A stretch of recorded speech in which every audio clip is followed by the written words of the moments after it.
जय शिवराय. नेहमीप्रमाणे first meal घेऊन निघालो जिमला. नेहमीप्रमाणे लेट असलेला भाऊ आजसुद्धा 10 मिनटं लेटच होता. शिव्या खाऊन कसाबसा गाडीवर बसला. तर आज होता शोल्डर वर्कआउट. मग भावांनो, शोल्डर स्ट्रॉंग नसेल तर पूर्ण बॉडी फिजिक्स वीक वाटते. तर या मग तुम्हाला दाखवतो हा वर्कआउट तुम्हाला 3D शोल्डर नक्की बनवून देईल. नंतर बजरंगबली की जय बोलून केली वर्कआउटला सुरुवात. पहिला सेट शोल्डर प्रेस घेतल्यानंतर एक ॲडव्हान्स सेट घेतला. हा सेट तुम्ही सगळ्यांनी नक्की ट्राय करा. याच सेटने तुमचे शोल्डर वाईल्ड अँड राऊंड नक्कीच होतील.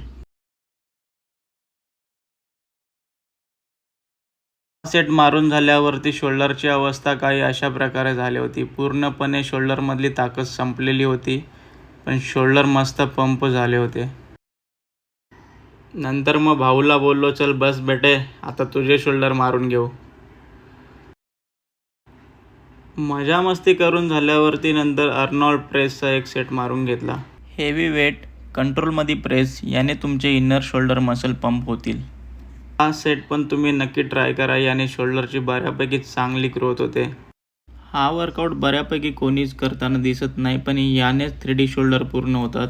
शोल्डरचा वर्कआउट झाल्यानंतर आज होता ॲजिलिटी आणि स्पीड वर्कआउट. याच्यावरती पूर्ण व्हिडिओ नक्की अपलोड करेन.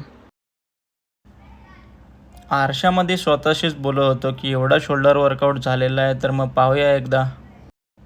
आरशामध्ये पाहून स्वतःला समाधान वाटलं. थोडेफार पोजिंग करून आपल्या बॅगेमधून काही काढतोसं काढले आणि खाऊन निघालो घराकडे. जाता जाता बजरंगबलीचं दर्शन घेऊन निघालो.